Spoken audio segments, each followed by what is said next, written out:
반갑습니다. 한국경제TV 시청자 여러분, 실전 데이터 매매를 하고 있는 유일한 전문가입니다. 오늘 같은 경우는 선생님들께서 핫하게 좋아해 주셨던 그 편견에 대한 강의를 재시작 한번 해볼까 해요. 소중한 정보나 자료여서 시청자 여러분들께 전달하는 데 있어서 조금 녹화를 안 남겨서 많이 혼나고 우리 이 부분들 강의를 다시 한번 하려고 합니다. 그만큼 좋고 도움이 될 수 있는 강의이니까 보고 한번 평가해 주셨으면 감사하겠습니다. 우리는 시대가 바뀌고 AI가 이제는 세상을 지배한다. 신정보, 신먹거리는 AI라는 소리가 있을 정도로 굉장히 중요한 이슈들로 다가오고 있습니다. 우리는 우리가 원하든 원하지 않든 AI 시대가 우리 몸속으로 다가오는 것을 느끼는데요. 단순히 좋은 것만은 아니었어요. 양이 있다면 음이 있고 이것은 많은 직업군들을 사라지게 합니다. 자, 이거 왼쪽의 사진은 이게 상경이고요. 제주도 도라르방을 예시를 들었었는데 좀 딱딱한 분위기 좀 부드럽게 만들어야 되니까 이런 것들을 조금 이용을 해봤습니다. 자, 이거는 상경이라고 불러요. 상경이보다 이미 적은 개체수가 있는 직업군들이 있더라는 겁니다. 한국경제TV 시청자 여러분, 저는 유일한입니다 라는 말을 스리랑카어로 한번 해볼래? 한국경제TV 시청자 여러분, 안녕하세요. 저는 유일한입니다. 싱할라어로 표현하면 스리랑카 날리카와 네러베는 어버 해무데나틈은 수부다워스 맘은 어버버 하모하는 북한 사람 말로도 한번 해봐. 한국경제TV 시청자 동무들 반갑습니다. 나는 유일한입니다. 이렇게 하면 자연스럽게 들릴 거야. 다 맞는 것 같진 않아요. 아무튼 확실한 건 이제 우리는 통역사가 필요 없는 시대에 살고 있다는 겁니다. 그렇다면 이제 통역사분들의 직업이 사라지느냐? 그건 아닙니다. 다른 방향으로도 생각을 할 수가 있죠. 이제 통역사분들은 외교관 같은 이미지가 경쟁력을 가지게 되는 사회로 바뀌어지고 있다는 겁니다. 그런데 이걸 그대로 가져와서 여기 고객센터, 우리 네이버로만 생각해도요. 언제부턴가 고객센터가 있다는 소리도 못 들어보고 고객센터라고 말을 하면 고객센터가 아니라 마케팅을 하는 다른 업체라고 이야기를 듣는 경우도 많습니다. 네이버는 고객센터를 두지 않고 있죠. 기업은 적응을 해나가기 시작했다는 거예요. 인력이 감축하고 우리 인건비 같은 경우를 절약해서 우리가 과거에 문재인 정부 때를 생각해 봅시다. 인건비가 올라가고 기본적으로 시간당 급여가 올라감에 따라서 부담이 되니까 키오스크라는 섹터를 아예 만들어 버렸어요. 그러고 나서 이런 우리 시대의 변화는 당연하다는 겁니다. 어딘가는 올라오지만 어딘가는 사라진다는 거죠. 그러면 정규직이 적어지는 것이냐? 그건 또 아니라는 거예요. 결국 매장의 매출액, 영업 상승의 이익, 영업이익들을 수직으로 상승시키고 그런 부분들은 우리의 삶에 이미 자연스럽게 다가오고 있습니다. 그럼 영업이익이 늘어나면 뭐 하는가? AI가 늘어나고 AI 좋다. 우리는 미래 가치를 준비할 수 있다. 하지만 우리 신먹거리는 요새는 재주는 곰이 부리고 돈은 되놈이 갖는다.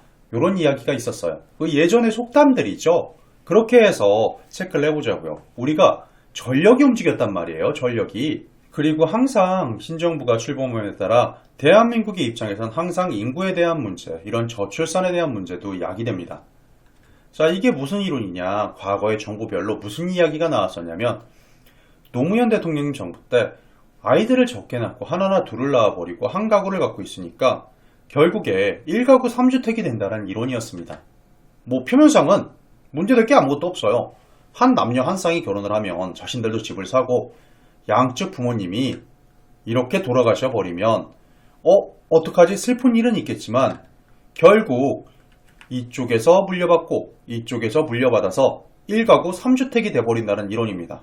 집값을 왜 우리는 편견 속에서 이런 부분들을 전혀 잡지 못하고 있다는 거죠. 자, 그래서 제가 통계청 자료를 그대로 가지고 와봤는데 이런 부분들이 이상하게 인구는 줄어드는데 집값은 줄어들지 않더라는 거예요. 자, 이론상은 전혀 다를 게 없는 이론입니다. 양쪽 부모님들이 돌아가시고 이 아래층에 있는 아래 가구의 한 가정은 자녀를 낳기도 전이지만 세 가구를 물려받을 수 있다. 이런 핵심적인 내용들이죠. 그런데 가만히 보면 조선시대 때는 집을 가지기 더욱더 힘든 세상이 아니었나, 저는 이런 의견도 제시를 해봅니다. 집을 가지려면 평생 머슴살이를 살아야 됐고요. 하물며 유명한 정승판서도 청백리라면은 이것도 차마 못 구했고 탐관오리라면 구했겠지만 대부분의 청백리들은 이런 집 한 채 얻기가 힘들었다는 겁니다. 즉 그때도 간장종지에 밥 비벼 먹으면서 그때도 집을 얻기가 힘들었고 지금도 굉장히 얻기 힘들었다는 거예요. 징기스칸도 그냥 단순하게 이 몽골계 이몽민의 핏줄에 그 넓은 땅을 가지고 있는 징기스칸도 텐트를 치고 살았다는 사실입니다. 자, 우리는 화가 날 수밖에 없는 상황이죠. 분명 우리의 기사들은 주택 상속에 대한 부분, 실거주에 대한 부분, 그리고 인구 감소나 이런 지역에도 점점 불균형이 오고 있는데 정부의 부동산 정책 또한 어려움을 나타내고 있어요. 즉 이런 상황 속에서 집값이 당연히 떨어져야 되는 바, 왜 우리의 생각과 이론과 실상은 달라지는가? 이 부분도 명확하게 짚어야 될 필요가 있습니다. 자, 지금은 가볍게 저출산을 짚어드리고 있는 거예요. 대한민국의 인구는 5,175만입니다. 상시 변화하고 초록창에 따라 변화할 수가 있다는 점을 포인트로 잡아가시기 바랍니다. 경기도, 서울을 합쳤더니 이런 손바닥만한 공간에 2,300만 명이 삽니다. 조금 전에 5,100만 중에 2,300만은 요만한 손바닥에 살고 있다는 거예요. 자, 그런데 우리는 아이들을 세뇌하기 시작합니다. 아이들한테는 지금 뭐 하는 거야? 너는 모든 것들을 가져갈 수 있는 사람이야. 너는 정말 부자가 될 수 있어. 그리고 우리는 부자가 되기 위해 싸우고 우리는 선택했습니다. 어떤 선택을 했느냐? 아이 낳아서 뭐하냐? 아이 낳아서 필요가 없다가 아니라 우리 맘모스 잡던 이런 시절 때부터, 그렇잖아요? 맘모스 잡고 코끼리 잡고 어렸을 때 구석기 시대 때부터 인류는 내리사랑을 해왔다는 것, 그리고 우리는 아이를 낳고 우리의 유전자를 후대에 선택했다는 것, 그리고 남자는 목숨을 걸고 사냥했고 여자는 목숨을 거쳐 아이를 보호했습니다. 우리의 내리사랑을 지금 대한민국의 출산율로 증명이 되고 있는 거죠. 이 구조가 바뀌어가니까 대한민국은 많이 흔들리고 있다는 겁니다. 자, 이렇게 나쁜 말들과 아이들과 헬조선이다라는 말로 부자가 될 수 있는 분들을, 그리고 부자가 될 수 있는 이 미래가치의 아이들까지도 굉장히 슬픈 모습들, 굉장히 안 좋은 사상들에 찌들어간다는 거예요. 우리는 누군가는 진실을 말해줘야 되고, 우리는 너는 정말 열채도 가질 수 있는 아이다, 너는 정말 부자가 될 수 있다, 누군가는 말해줘야 하지만 이런 기사의 이슈라든지 워딩이 강하기 때문에 우리는 편견 속에서 부자를 스스로 금융 문명을 자처하고 있다는 사실입니다. 우리는 기법 또한 대단한 게 있는가? 그런 것도 아니었어요. 과거 월가의 시절 때부터 몇십 년 동안 정형화되었던 그런 기법들을 다 놔두고 우리는 지금 다른 기법들을 사용한다는 거죠. 자, 이거는 레오나르도 다빈치와 레오나르도 피보나치입니다. 같은 레오나르도인데 뭔가 느낌이 비슷하죠. 전혀 피가 섞이지 않았어요. 레오나르도 다빈치는 이탈리아의 화가입니다. 화학자 겸 발명가, 그리고 여기 보면 건축가라고 써있죠. 피렌체 서쪽에서 태어났습니다. 그리고 추정하기로는 1519년 사망했다고 알려지는 분이에요. 황금 비율을 만든 분이죠. 자, 그럼 레오나르도 다빈치와 피보나치는 같은 학렬이고 같은 핏줄인가? 전혀 다릅니다. 가문에도 전혀 관계가 없죠. 그냥 레오나르도라고만 쓸 뿐 서로 분야는 다른데 업적은 비슷합니다. 우리가 쓰고 있는 피보나치의 되돌림이죠. 금융시장의 황금 비율을 예측하는 중요한 지표이기도 하지만 주가 움직임에서 중요한 지점에서 예측 시 사용하는 이런 간단한 피보나치도 뭔가 수학적 퀀트 모델로 발전이 됐다는 겁니다. 뭐 두말하면 입 아프죠. 이거는 뭐 황금 비율이죠. 자, 그런데 주식하시는 분들은 대단한 기법을 추구하시는데 사실 스윙이나 스캘핑, 비트코인 하시는 분들은 이걸 굉장히 신뢰하세요. 자, 위력적이기 때문에 그런 거예요. 우리의 편견을 뒤로 하고 위력적이기 때문에 이런 부분들을 이런 되돌림의 수치로도 나타내 줍니다. 0.618 이런 식으로 표현을 하죠.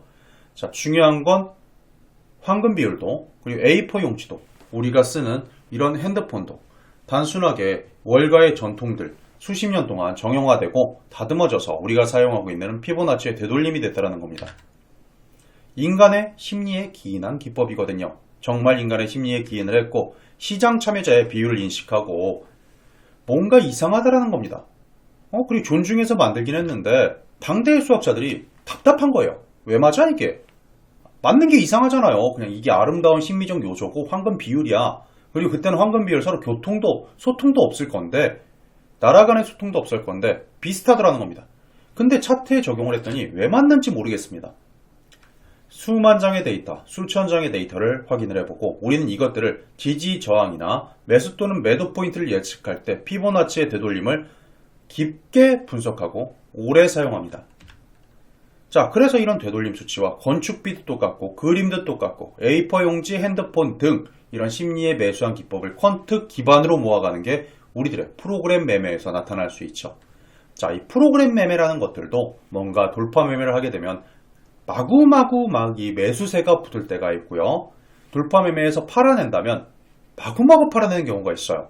이런 식의 수학적 퀀트 모델로 대입을 하게 됐습니다. 뭐 약한 되돌림이다, 중간 되돌림이다, 뭐 이런 것들은 직접 체크하시면 되고요. 다 아는 것들 할 거 없잖아요. 자, 이제 본론으로 가겠습니다. 제가 이걸로 센세이션을 만들어 버렸죠. 제주는 곰이 부리고 돈은 되놈이 번다라고 했습니다. 자, 그럼 AI가 주인인데 전력이 막 이슈가 받더라는 겁니다. 자, 그럼 우리가 합리적인 생각을 또 할 수 있죠. 우리가 전력이, 자, 보면은 초록창에 전력만 검색을 하게 되면 무슨 일이 있느냐? 정상담배에서 준비, 관심, 이 주의로 가는 순간 10분마다 송출을 해주거든요. 마구마구 기사가 쏟아집니다. 무슨 기사냐? 단순 기사가 아니라 대한민국 전력 안전한가? 대한민국 전기 여름철 에어컨 사용 오른가? 대한민국 전력 전선 지금 이대로 유효한가? 부족함을 마구마구 송출을 해댑니다. 그럼 우리가 조금만 다르게 생각해보면 이게 선행지표고 기사가 후행지표인 거예요. 이게 경계나 심각 단계로 가면 말할 것도 없습니다. 마구마구 쏟아내죠. 우리는 AI 전력 수급 유효한가 싶을 때 이 전력 수급 현황을 보고요. 한여름에 삼복 더위에 더울 때 우리가 전력 수급을 확인해 버리면 우리는 엄청난 재료를 가지고 있는 거네요. 단언컨대 TV 속보보다 이게 더 빠를 겁니다. 10분마다 송출하니까요. 전 이 재료로 단순하게 스타덤에 오릅니다. 많은 분들이 함께 해주시고 있고 슈퍼루키로 인정해받기 시작합니다. 우리가 전력을 왜 기다려야 되고 우리가 왜 기세를 분석해야 되나요? 전력이 부족할 때 그냥 검색해버리면 끝납니다. 수급 논리에서도 품귀라고만 검색을 하면 우리는 깔끔하게 끝낼 수 있다는 거죠. 왜 고생해야 됩니까? 왜 힘들어야 됩니까? 그냥 품귀라고 검색을 하게 되면 어느 품목인지 어떤 모양인지 하물며 자세한 영상이나 강의는 이미 우리끼리 나눴겠지만 모든 섹터의 수요와 공급 이론을 짚을 수 있는 내용들이죠. 편견만 버린다면 데이터의 차트를 수십 개 켜놓는 것보다 이 단어 하나가 훨씬 더 값지다라는 겁니다. 자, 우리 그럼 다음 강의로 한번 가볼까요? 어떻게 집어낼 수가 있는가? 어디가 오든 관계가 없습니다. 자, 살짝 비켜드릴게요. 정책 발표 기본계획, 탄소 중립, AI 기본계획 등. 자, 정책 발표라고 초록창에 검색을 해버리십시오. 그러면 대부분 강한 재료가 될 겁니다. 기본 계획이라고 검색하시면 부동산부터 별의별 게 다 나옵니다. 탄소 중립, 기본계획 발표, AI, 기본계획 발표, 대형 정책 발표. 대형 정책 발표에 있어서 선행지표가 될 수가 있다는 겁니다. 자, 우리 공기업에서는 실증 사업이라고 검색을 해버리시는 거예요. 그냥 초록창에 선생님들 주식이 힘들면 안 돼요. 저는 실전 데이터 매매를 하잖아요. 그래서 이런 키워드들을 체크해드리는 겁니다. 시범 사업 같은 경우도 있습니다. 위탁 운영이나 민간 참여, 자, 정책 계획이나 보조금 같은 경우들도 뉴스를 보고 매매할 수 있는 이런 지금 현재 공기업 실증 사업 정부와 함께 체결, MOU 시범 사업, MOU 외국 기업과 MOU 체결, 위탁 운영, 정부의 이런 공공임대, 입찰, 혹은 뭐 부동산만 해도 LH에서 공공입찰을 하잖아요. 이 땅에 아파트 지을 사람, 이 땅에 재료 납품할 사람 공공입찰을 하면 이걸 제가 위탁 운영해 보겠습니다. 리츠 등 민간 참여 기업 모집, 이미지의 제고를 위해서 민간 참여 등 이런 말도 안 되는 키워드들 초록창에만 검색을 하셔도 크게 뉴스만 보고 매매해도 큰 손실이 날 수가 없다는 거죠. 제가 일부러 안 알려드리는 건 진짜 핵심적인 내용들과 실전 데이터들은 우리 패밀리들과 나눠야 되기 때문에 이런 부분들은 구체적으로 알려드리지 못하는 점은 죄송하게 생각을 합니다. 그리고 기업 정책 같은 경우는 뻔하죠. 핵심이 다 들어있죠. 협력, 컨소시엄, 협약, 체결, 그리고 정부 시범사업 확정. 우리는 수혜 테마를 형성할 수가 있어요.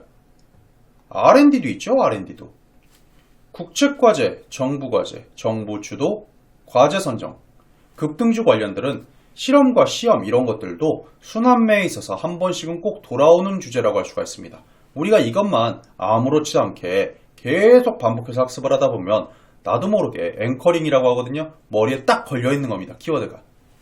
자, 앵커링이라고 하는 것은 자동차 앵커 걸죠, 선생님들. 자동차. 앵커 걸잖아요.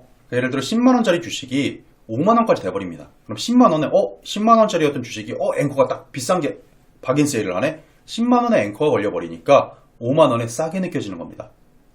그리고 물건을 살 때도요. 충청도 분들을 만나면 이거 얼마예요? 10만원이요? 뭐 이렇게 믹서기가 이렇게 비싸요. 이런 얘기를 하고 5분 뒤에 아유 믹서기 그 5만원에 가져가. 이러면 원래 5만원이던 믹서기가 싸게 느껴집니다. 이게 뇌에서는 첫 단어에 앵커가 정확히 걸려버린 거예요. 그래서 10만원짜리 믹서기를 5만원에 살 수 있네 라는 생각으로 싼 것도 아닌데 믹서기 5만원이면 사잖아요. 그런데 그렇게 해서 매매하고 구매하게 되는 이런 앵커링에 대한 부분들도 체크가 됩니다. 투자 유치 같은 경우는 뭐 지자체와 엮이면 다 좋은 거예요. 투자협약 MOU, 벤처 소부장 등에서 산단, 산업단지 같은 경우랑 엮인다. 그럼 대부분 좋을 겁니다. 그리고 전력 인프라는 자, 제가 아예 끝을 내놨죠. 전력이라고 쳐버리면 게임이 끝나고요. 지능형, 전력과 지능형 AI, 스마트 인프라, 도시 연계 개발 사업 등 전력망의 고도화나 우리 시대 옳은가 이런 얘기 나오면 대부분 좋다는 겁니다. 법 개정 테마도 무시할 수가 없어요. 개정안, 발의, 통과. 자, 아래는 예시입니다. 노인복지 개정, 부동산 관련 개정, 가상자산법 통과 이런 식으로 단기 폭발 구간이 피날레가 나오는 구간이 있어요. 그런 구간들은 이런 것들만 초록장에만 간단히 검색해 보셔도 우리가 먹고 사는데 큰 지장 없다라는 겁니다. 자, 이거 대단한 정보들이죠. 자, 수급 관련은 뭐가 있을까요? 자, 조달청이나 나라장터에서 공공입찰을 해버리는 겁니다. 자, 이거 군납품업체 공공입찰합니다. 조달청에서 A라는 회사에서 이것들을 시행합니다. 실시간 수급 납품업체를 모집합니다. 피복이나 보안장비, 방산 같은 경우 이렇게 나라장터라든지 수행이 가능한 종목군들은 자, 입찰하는 업체들도 비밀로 하지만 오픈 공개 소스로 공개하는 경우도 있습니다. 투명하게. 그럼 그 기업이 입찰이 됐다면 그 기업을 주목해보는 것도 굉장히 수급 관련해서 큰 방법이 되겠죠. 외부 충격도 이제 아예 대놓고 이미 다 아시잖아요. 유증 같은 것도 예시가 되지만 선생님들이 신경 쓰지 않는 부분들, 불매나 리콜, 규제나 중단, 경쟁 같은 경우도 저점 확인을 통해서 언제든지 가능하다는 겁니다. 자, 이제 제자리로 돌아와서 저의 각오를 먼저 말씀드려야 되겠죠. 저는 이번에 신규 런칭한 슈퍼루키로서 루키지만 저는 누구보다 강한 자부심으로 운영하고 있습니다. 저는 계좌가 시들면 물을 줘야 된다. 그리고 부러지면 꽂아 붙여야 된다. 죽으면 지옥에서 살려야 된다라는 바탕화면을 가지고 평생을 살아왔습니다. 그리고 일단 결과도 나왔지만 여기서 조금 얘기해보면 저는 이제 타이밍을 기술로 만들어낸 전문가로 해서 와우넷에서 사랑을 받고 있습니다. 자, 신규 런칭한 전문가가 잘할 것 같은가? 전 신규라는 말이 싫어요. 겉보기에는 신규이지만 정말 신규가 아닐 겁니다. 이거는 아마 계속 공개방송에서 시청자분들도 볼 겁니다. 말이 필요 있습니까? 결론이 필요 있어요? 저는 자랑하는 거 싫거든요. 근데 어쩔 수 없이 분위기가 이래서 어쩔 수 없이 하는 겁니다. 누군진 모르지만 잘생겼습니다. 자, 이 장중 모습이에요. 아직 매도 안 나갔어요. 그래서 종목을 드릴 수가 없어서 매도해서 수익률로 평가받은 게 아닙니다. 왜냐면 아직 안 팔았거든요. 이렇게 좋은 걸 왜 팔아요? 다 좋은데. 자, 아무튼 지금 제가 짧은 시간 동안에 선생님들하고 이야기를 할 수 있는 시간들, 그리고 이런 표현들, 이거 지금 장중에 찍힌 겁니다. 장중에 제가 찍은 겁니다. 지금 얼굴이 보여요. 행복해 보이죠? 여기 얼굴, 제 얼굴이요. 여기 있잖아요. 여기 이게 장중에다 선생님들과 나눴던 이야기들입니다. 자, 우리는 누군가 리더가 필요하고요. 그 리더 속에서 지금 상승장에 더 높은 그런 기회를 가져갈 믿고 따를 전문가가 필요하고 강력한 리더가 필요합니다. 그 리더가 된다면 제가 될 거고, 이게 제가 지금 전형화를 내지 않았지만 부드럽게 하지만 조금 다를 수는 있어요. 리딩 시작하면은 이것보다 조금 더 강압적인 분위기 속에서 진짜로 언제는 저는 리더가 될 거고요. 언제는 소처럼 밥만 먹고 종목만 뽑는 소가 될 겁니다. 그뿐만이 아니죠. 저는 여러분들의 광대가 되기도 하고요. 친구가 되기도 할 겁니다. 우리 함께 걸어가서 함께 부자 되는 건 어떨까요? 지금 우상단에 보시면 이 공지사항도 반드시 읽어보시기 바랍니다. 우리가 공부하는 모든 종목들, 다행히 이번에는 종목 얘기를 안 했어요. VIP 회원, 멤버십 모두가 보유되고 있으며 언제든 매도될 수가 있습니다. 혹시 이 사진 보고 계속 추정하실까봐 혹시나 그래서 이렇게 올려드린 거고요. 우리 천금 일각으로 순간은 천금의 가치를 가지는 실전 데이터 매매, 예측하지 않는 구조를 설계하는 유일한 전문가였습니다. 오늘 이런 간단한 기사, 그리고 오늘 9시 반이죠? 12시 넘었으니까 9시 반부터 정말 말도 안 되는 강의 영상이 나갈 겁니다. 그리고 그 방송에 있는 건 빙산의 일각일 뿐입니다. 진짜 장난 아닌 방송 기대하셔도 좋을 것 같아요. 자, 오늘 9시 반 꼭 주목해 주시고 9시 반에 뵙겠습니다.